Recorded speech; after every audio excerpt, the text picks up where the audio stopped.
Hi hello welcome to Jaat TV. రాష్ట్ర ముఖ్యమంత్రి చంద్రబాబు నాయుడు ఆయన కుమారుడు నారా లోకేష్ ఆధ్వర్యంలో నా ఇంటిపై దాడి జరిగింది. నాపై దాడి చేసిన వారికి స్టేషన్ బెయిల్ ఇచ్చి పంపేశారు. దీనికి మీరు మూల్యం చెల్లించుకోక తప్పదు అని అన్నారు మాజీ మంత్రి గుంటూరు జిల్లా వైఎస్ఆర్సీపీ అధ్యక్షులు అంబటి రాంబాబు. శ్రీ చింతలపూడి వెంకటరామయ్య గారు ఇంకా తదితరుల నాయకత్వంలో పెద్ద ఎత్తున విశాఖపట్నం నుంచి బయలుదేరి నా ఇంటికి వచ్చి నా కుటుంబ సభ్యుల్ని పరామర్శించి ధైర్యం సంఘీభావం చెప్పినందుకు వారికి నా హృదయపూర్వకమైన ధన్యవాదాలు తెలియచేసుకుందామనే ఉద్దేశంతో ప్రత్యేకంగా రావటం జరిగిందని ఈ సందర్భంగా నేను మనవి చేస్తున్నాను. నేను కష్టంలో ఉన్నప్పుడు అన్యాయంగా అక్రమంగా దాడి చేసి జైలుకు పంపినప్పుడు అందరూ ఎంతో ప్రేమతో వచ్చారు. మీ కుటుంబానికి జరిగింది అన్యాయమని ప్రపంచానికి చెప్పటమే కాదు, నా కుటుంబ సభ్యుల్ని కూడా ఓదార్చేటటువంటి కార్యక్రమం చేశారు. చాలా దూరం నుంచి ప్రేమతో అభిమానంతో ఏ విషయాన్ని ఆశించుకోకుండా వచ్చినటువంటి వీరందరికీ నా హృదయపూర్వకమైన ధన్యవాదాలు మరీ చెప్పాలనే ఉద్దేశంతో నేను జైలు నుంచి వచ్చిన తర్వాత ఇంటికాడ అన్నీ చూసుకున్న తర్వాత తొలిసారిగా ఇక్కడికి వచ్చి వీరికి నా ధన్యవాదాలు తెలియాలనేటువంటి ఉద్దేశంతో నేను ఇక్కడికి వచ్చానని మనవి చేస్తున్నాను. వీరు చూపించినటువంటి ప్రేమ ఎప్పటికీ మర్చిపోలేనని కూడా ఈ సందర్భంగా నేను గుర్తు చేస్తున్నాను. ముఖ్యంగా నా కులస్తులు ఆల్మోస్ట్ నా కుటుంబ సభ్యుల్లాగా భావించారు. మా అంబటి రాంబాబుకి అన్యాయం జరిగింది అని భావించారు. ఒక కులం మరొక కులం మీద దాడిగా దీన్ని భావించి ఇంత సంఘీభావం తెలిపినటువంటి వారికి మరొకసారి నా హృదయపూర్వకమైన ధన్యవాదాలు ఈ సందర్భంగా నేను తెలియపరచుకుంటూ ఉన్నాను. ప్రతి ఒక్కరికి ఒక్కళ్ళు కాదు వచ్చి నీ ముగ్గురు పేర్లు చెప్పాను, కానీ ప్రతి మండలం నుంచి ప్రతి గ్రామం నుంచి వాలంటీర్గా నేను ఇక్కడికి వచ్చి ఆశ్చర్యపోయాను. వాలంటీర్గా టైం అంటే టైంకి బయలుదేరి గుంటూరు వచ్చారు. ఊరిని ఒక పిలిపిస్తే చాలు సొంత కార్లు పెట్టుకొని మన కుటుంబ సభ్యుడికి ఏదో అన్యాయం జరిగింది వెళ్ళాలనేటువంటి ఉద్దేశంతో పెద్ద ఎత్తున విశాఖపట్నం నుంచి వచ్చారంటే చాలా బాధలో కూడా చాలా సంతోషం అని సందర్భంగా నేను తెలియపరుస్తున్నాను. అంటే జరిగినటువంటి అంశం ఎంత బలంగా ప్రజల మధ్యకి వెళ్ళింది అనేది ఇక్కడ గుర్తుపెట్టుకోవాలి. 1983లో తెలుగుదేశం ఆవిర్భవించింది. అప్పటి నుంచి ఇప్పటి వరకు ఒకసారి పరిశీలన చేయండి మీరు. సరే, చిన్న దాడులు జరిగాయి, గొడవలు జరిగాయి, ఘర్షణలు జరిగాయి,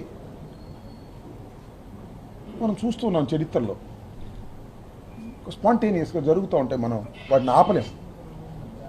జరిగిన తర్వాత ఉటాహుటిని వెళ్ళి ఆపేస్తారు పోలీసుగానే జరిగింది. కానీ గత నెల 31వ తారీఖున జరిగినటువంటి, అంతకుముందు 31వ తారీఖు జరిగినటువంటి దాడి, నా ఇంటి మీద జరిగినటువంటి దాడి ఏ విధంగా జరిగిందో ఒకసారి రాష్ట్ర ప్రజానీకం ఆలోచించాలని మనం చేస్తున్నాం. ఒకసారి కాదు, 2 సార్లు కాదు, 100 సార్లు ఆలోచించుకోవలసినటువంటి సంఘటన ఇది. చరిత్రలో ఎప్పుడూ జరగనటువంటి అతి ఘోరమైన సంఘటన. 5 గంటలకు దాడి ప్రారంభమైంది. ఎన్ని గంటలకు ముగిసింది? వాళ్ళకి అలుపు వచ్చిన తర్వాత ముగిసింది. 12 తర్వాత ముగిసింది.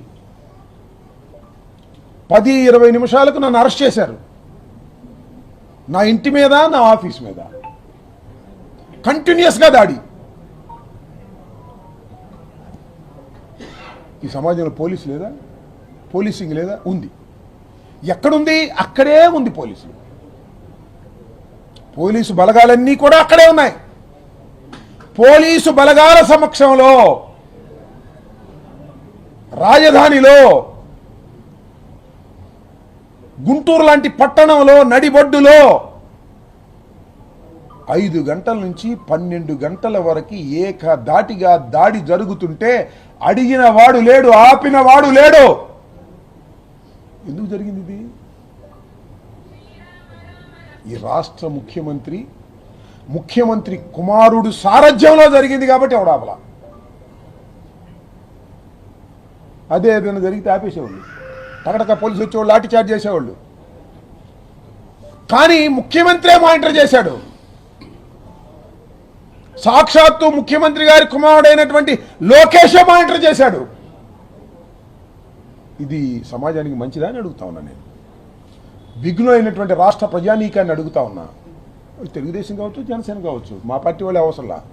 ఆలోచించండి, బుర్రలు పెట్టి ఆలోచించండి. ఏంటండి ఆ జరిగినంత సేపు all videos, all TVs live ఇస్తున్నాయి. ఒక టీవీ అని చెప్పను, సాక్షే కాదు, అన్ని టీవీలు లైవ్ కెమెరాస్ వస్తున్నాయి. అది ఒక పక్కన నా ఇల్లు, ఓ పక్కన నా ఆఫీసు, మధ్యలో జనం, పెట్రోల్ బాంబులు, లాఠీలు, రాడ్డులు, కొట్టటాలు, నిప్పు పెట్టటాలు. చూసేవాళ్ళకి ఏమనిపించింది? అసలు ఈ అంబటి రాంబాబుని చంపేస్తారా, వదిలేస్తారా? This is the suspense. అదృష్టవశాత్తు భగవంతుడి దయ వల్ల వాళ్ళు చంపలేదు. చంపిన దిక్కేముంది? చంపితే ఇవాళ 4 రోజులు దాటిపోయి ఉండేది అంతే. ఇంత ఘోరమైన, అన్యాయమైన, అక్రమమైనటువంటి దాడిని ప్రజలు సహిస్తారా? సరే, దాడి అయిపోయింది. ఏం కేసు పెట్టారు?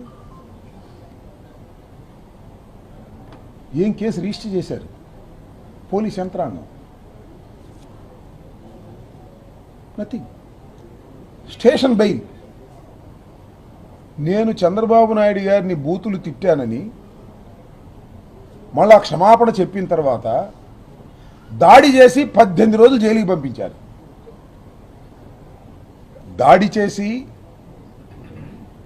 సర్వనాశనం చేసి, కార్లు పగలగొట్టి చంపడానికి ప్రయత్నం చేసిన వాళ్ళకి టక్కన బెయిల్ ఇచ్చారు. ఏంటిది? చట్టాలు పనిచేస్తున్నాయా, పనిచేయట్లేదా? అంటే నా మీద మాత్రమే చట్టం పనిచేస్తుందా? నా మీద దాడి చేసిన వాళ్ళ మీద చట్టం పనిచేయదా? ఏం చంద్రబాబు నాయుడు గారిది? ఇదేనా నీ గవర్నెన్స్? ఇదేనా నీ పరిపాలన? దీనికి సమాధానం చెప్పుకోవాల్సిన బాధ్యత లేదా నీకు భవిష్యత్తులో? ఇవాళ లేదనుకుంటున్నాము. ఖచ్చితంగా ఒకరోజు వస్తాను సమాధానం చెప్పుకోవాల్సిన పరిస్థితి. నేను మరోసారి చెప్తున్నా మీ అందరి సమక్షంలో, మీడియా ద్వారా, నేను తిట్టని మాటలు తిట్టినట్టు రాశారండి. కమ్మ కులాన్ని మొత్తాన్ని తిట్టాను రాశారు. చంద్రబాబు నాయుడు కులం పెట్టి తిట్టాను రాశారు. ఏమని చేయండి ఇది? నా ఇంటి మీదకి వచ్చి నా కులం పేరు పెట్టి తిట్టారు మహిళల్ని. ఇది ఎక్కడికి పోతుంది ఈ రాష్ట్రం? మీరు కులాలను రెచ్చగొడుతుంది మీరా, మేమా? కులాలను రెచ్చగొట్టి ఏం సాధిద్దామని అనుకుంటున్నారు మీరు? చంద్రబాబు నాయుడు గారు, మీ పతనం ప్రారంభమైంది, గుర్తుపెట్టుకోండి. శాశ్వతంగా మీరే అధికారంలో ఉంటాను అనేటువంటి భ్రమ నుంచి బయటకు రండి. ఈ చివరి నుంచి ఆ చివరి వరకు చర్చ జరుగుతూ ఉంది వాళ్ళ రాష్ట్రంలో. ఇంత అన్యాయం జరుగుతూ ఉంది, అక్రమం జరుగుతూ ఉంది అనే విషయం మీద ఇప్పటికైనా పునరాలోచించుకోమని మనం చేస్తున్నాం. ఇప్పటికీ నేను డిమాండ్ చేస్తున్నా, నా మీద దాడి చేసిన వారు, నా ఇల్లు పగలగొట్టిన వారు, నా ఆఫీస్ పగలగొట్టిన వాళ్ళు, నా కార్లు పగలగొట్టిన వాళ్ళు, నా ఆస్తులు ధ్వంసం చేసిన వాళ్ళ మీద కేసు పెట్టకపోయావా, యాక్షన్ తీసుకోకపోయావా, అనుభవిస్తావు చంద్రబాబు, లోకేష్, గుర్తుపెట్టుకోమని మనం చేస్తున్నాం. ఇంటెన్షనల్గా కేసులు లేకుండా చేస్తున్నారు మీరు ఈ రాష్ట్రంలో. అనుభవిస్తారు మీరు, గుర్తుపెట్టుకోండి. నా నినాదం ఇదే.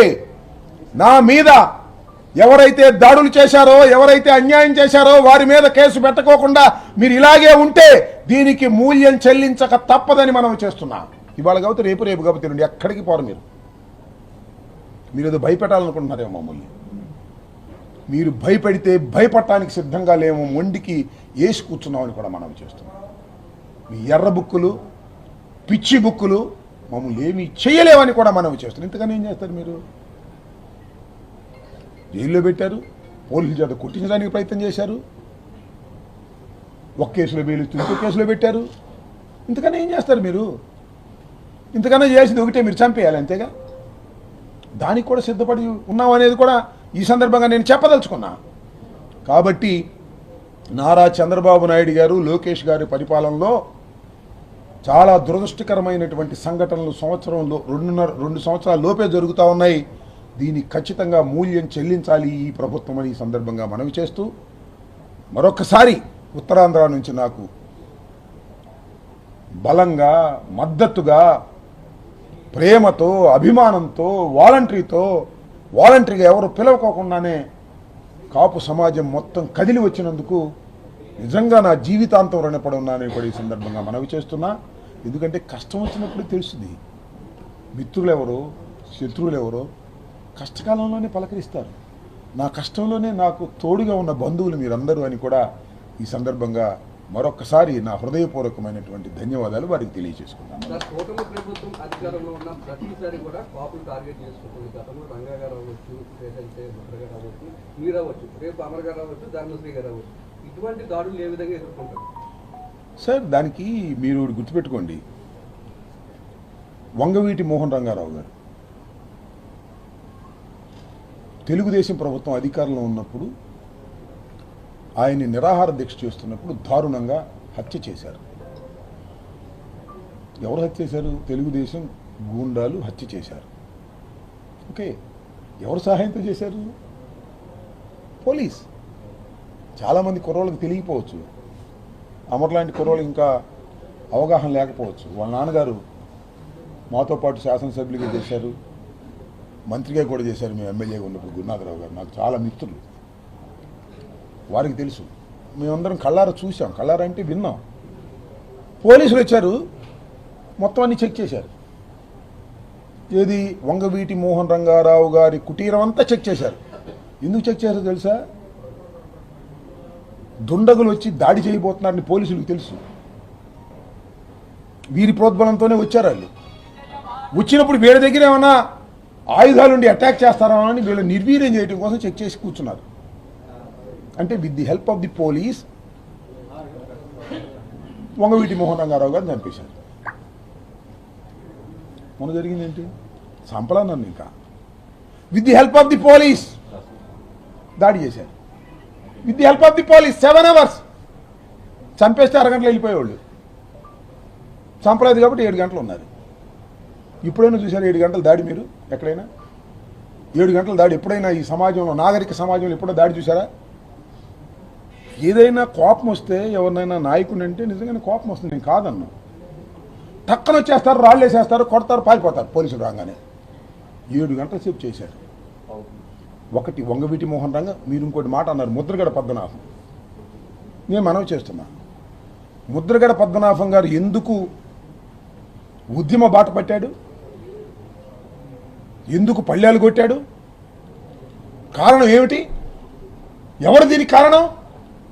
ఈ రాక్షసుడైన నారా చంద్రబాబు నాయుడు కాదా అని అడుగుతా ఉన్నా. ఎవరు అడిగారు? కాపుల్ని బీసీలో చేర్చమని డిమాండ్ చేశారా? ఉద్యమం చేశారా? చంద్రబాబు నాయుడు గారు ఇచ్చాడు వాగ్దానం 2014లో. వితిన్ 6 months 6 నెలల్లో కాపుల్ని బీసీలో చేర్చే బాధ్యత నాది. ప్రత్యేకమైన కమిషన్ వేస్తాను, రిపోర్ట్ తెప్పించుకుంటాను. వితిన్ 6 monthsలో కాపుల్ని బీసీలో చేర్చే బాధ్యత నాది అని ఎన్నికల్లో చెప్పి ఓట్లు వేయించుకొని అధికారంలోకి వచ్చి 6 నెలలు లేదు, సంవత్సరం లేదు చేయకపోతే ముద్రగడ పద్మనాభం గారు ఉద్యమం ప్రారంభించారు. తప్ప ప్రజాస్వామ్యం తప్ప? చెప్పండి నాకు. ఎవరినైనా అడుగుతా ఉన్నా, కడమ కాపులనే కాదు, కడమ కులాలందరినీ అడుగుతా ఉన్నా. చంద్రబాబు నాయుడు గారు ఇచ్చినటువంటి హామీని నెరవేర్చకపోతే ఉద్యమం చేయటం తప్ప? పళ్ళేలు కొట్టడం తప్ప? ముద్రగడ పద్మనాభం గారు నిరాహార దీక్ష చేయటం తప్ప? నిరాహార దీక్ష చేస్తే ఇల్లు పగలగొట్టి, భార్యను తిట్టి, కొట్టి, రాజమండ్రి సెంట్రల్ జైలు ఎదురుగా ఉన్నటువంటి ఆసుపత్రిలో బంధించి ఎన్ని చిత్రహింసలు పెట్టారండి. చంపడానికి ప్రయత్నం చేయడానికి ఆల్మోస్ట్ ఆల్ చేశారు కదా. అప్పుడు కదా మేము, మీకు గుర్తుందో లేదో, నేను ఇంతకుముందు కూడా చెప్పా, దాసరి నారాయణరావు గారు, చిరంజీవి గారు, బొత్స సత్యనారాయణ గారు, కన్నబాబు గారు, సి రామచంద్రయ్య గారు, ఇప్పుడు తెలుగుదేశంలో ఉన్నాడు, సి రామచంద్రయ్య గారు, తోట చంద్రశేఖర్ గారు, పల్లవరాజు గారు, మేమందరం కలిసి అయ్యత్తులో సమావేశమయ్యి ముద్దగడ పద్మనాభానికి ఏమైనా జరిగితే సహించం కాపులం అని గర్జించిన రోజున భయపడ్డాడు. వంగవీటి మోహన్ రంగారావు గారిని కోల్పోయాం కానీ ముద్దగడ పద్మనాభాన్ని కోల్పోవడానికి మేము సిద్ధంగా లేము అని దాసన్ నారాయణరావు గారు, స్వర్గీయ దాసన్ నారాయణరావు గారు చనిపోయి ఎక్కడున్నాడో గర్జించాడు. తర్వాత చిరంజీవి గారు కూడా గర్జించాడు. ఆ తర్వాత వెనక్కి వచ్చాడు. ఈ 3 సంఘటనలు, ఒకటి వంగవీటి మోహన్ రంగా, 2 ముద్రగడ, నువ్వు ఉన్నావా, మన ధర్మశ్రీ కూడా ఉన్నా అంట. తర్వాత మరి నిన్న జరిగిన సంఘటన ఎంత కాపుల మీద జరిగే దాడి కాదా? అసలు నా మీదకి వచ్చిన వాళ్ళు ఎవరు? ముద్దాయిలు చూడండి, అందరూ ఒకే కమ్యూనిటీ. కాపులు కూడా వచ్చారు, ధర్నా చేద్దామంటే వచ్చారంట. దాడి జరుగుతుంది, ఏంటమ్మా దాడి ఇది అని అంటే, మీరు పోండి అన్నారంట. నాకు కడవ వాళ్ళు తెలుగుదేశంలో ఉన్న కాపులే చెప్పారు, ధర్నా చేద్దాం రాంబాబు గారి ఇంటి ముందని రమ్మన్నారు, మేము వచ్చాము, దాడి చేసి కొడతంటే ఏమిటి అన్యాయం అంటే మీరు బాగుండి అని చెప్పి మమ్మల్ని నెట్టేశారు అని చెప్పారు. ఇంత కుట్రపూరితంగా చేయటం, అటు ముద్రగడ పద్మనాభం గారి ఇష్యూలో కానీ, వంగవీటి మోహన్ రంగారావు గారి ఇష్యూలో కానీ, నా ఇష్యూలో కానీ ఏమిటి అన్యాయం? ప్రజాస్వామ్యంలో ఉన్నావా లేక ఆటవిక సమాజంలో ఉన్నావా? చంద్రబాబు నాయుడు గారి ఒక దుర్మార్గమైన పరిపాలనలో ఉన్నావా? ప్రజలు చర్చించాలని మనం చూస్తున్నాం. ప్రతి చోట చర్చ, మేధావులందరినీ అడుగుతా ఉన్నా నేను ఇవాళ. నేనేమి హత్యలు ప్రోత్సహించిన వాడిగా నా చరిత్ర చూసుకోమని అడుగుతా ఉన్నా, మేధావులందరినీ అడుగుతా ఉన్నా, ఈ రాష్ట్రంలో దిగ్గులైనటువంటి ప్రజలను అడుగుతా ఉన్నా. నేను విమర్శాత్మకంగా మాట్లాడే కంఠమే తప్ప నేను ఎప్పుడైనా ఎక్కడైనా హత్యల్ని ప్రోత్సహించానా, అన్యాయాన్ని ప్రోత్సహించానా చెప్పండి? హింసను ప్రోత్సహించానా చెప్పండి? అంటే మాట్లాడే గొంతు కూడా మాట్లాడకూడదా ఈ రాష్ట్రంలో? పాపం లోకేష్ కోపం వచ్చి ఉంటుంది, నీ రెడ్ బుక్ నా కుక్క కూడా లెక్క చేయదంటే ఆయన కోపం వచ్చి ఉంటుంది. ఇప్పటికీ చెప్తా ఆ మాట, లోకేష్ రెడ్ బుక్ని మా కుక్కలు కూడా లెక్క చేయవని అదే స్టాండ్ నాది ఇప్పటికీ కూడా. నా స్టాండే కాదు, ఈ రాష్ట్రంలో ప్రతి ఒక్క కార్యకర్త స్టాండు కూడా లోకేష్ రెడ్ బుక్ని కుక్కలు కూడా లెక్క చేయవు. అవసరమైతే జైలుకి వెళ్తాం, జైళ్లు నింపుతాం ఈ రాష్ట్రంలో. చంద్రబాబు నాయుడు గారి దుష్ట పరిపాలనకు వ్యతిరేకంగా కాసుకోమని కూడా ఈ సందర్భంగా నేను చెప్పదలుచుకున్నాను. వెనకడుగు వేసే ప్రశ్నే లేదు. ప్రజాస్వామ్య పద్ధతుల్లో ఎన్ని పోరాటాలకైనా సిద్ధంగా ఉంటాం. కానీ హింసలకు తావులేనటువంటి ఒక సమాజం కావాలని కోరుకుంటున్నటువంటి ప్రజానీకానికి మీరు ఇస్తున్నది ఇదేనా అని అడుగుతా ఉన్నా. లోకేష్ గారు ఆలోచించుకోమని మనం చేస్తున్నా. నాకు ఒక ఆశ్చర్యం, చంద్రబాబుకి ఇలాంటి బుద్ధులు ఎప్పుడు లేవు. నేను 49 నుంచి రాజకీయాలు ఉన్నాను కదా, ఇలా దాడులు చేసే బుద్ధి లేదు. మటలు చేపించేస్తాడు కానీ ఎవరికి తెలియకోకుండా ఇలా దాడులు చేసే పరిస్థితి లేదు. ఇది మన సార్కి వచ్చింది, లోకేష్ సార్కి వచ్చినటువంటిది ఈ బుద్ధి. వినాశకాలే, విపరీత బుద్ధే వినాశకాలే. పోతారు కొట్టుకుపోతారు. ప్రజాస్వామ్యం వేవులో కొట్టుకుపోతారు. బాబు కొడుకులు ఇద్దరు రాసుకోండి, ఎవరు కాపాడలేరు. ఆయన కూడా కాపాడలేడు. ఎవరు? ఆయన కూడా కాపాడలేడు. ఆయన కూడా మీరు లాక్కుపోతారు. ఆ పవన్ కళ్యాణ్ కూడా లాక్కుపోతారు మీరు ఓటమి వైపుకి. ఎవరు కాపాడలేరు అనుకుంటున్నాడు చంద్రబాబు. లోకేష్ ఏమనుకుంటున్నారంటే, మాకు పవన్ కళ్యాణ్ ఉన్నాడు కాపుల్లో, కాపులు మేము ఏం చేసినా ఈయన వల్ల మాకు వచ్చేసి అనుకుంటారు. ఉండదట, అట్ట ఉండదట. 2014లో పవన్ కళ్యాణ్ ఉండటం వల్ల నువ్వు అధికారంలోకి వచ్చాను, మళ్ళా మొన్న పవన్ కళ్యాణ్ ఉండటం వల్ల నేను అధికారంలో కూడా వచ్చాను, మళ్ళా నేను పవన్ కళ్యాణ్ని అలాగే పట్టు కూర్చుంటాను, నేను అధికారంలోకి వస్తాను అనుకుంటే భ్రమ. ఆ భ్రమల నుంచి మీరు బయటికి రాలేరు. ఈ దుర్మార్గాలు ప్రజలు క్షమించరు అనేది మాత్రం చాలా స్పష్టంగా చెప్పదలుచుకున్నాను. ఓకే,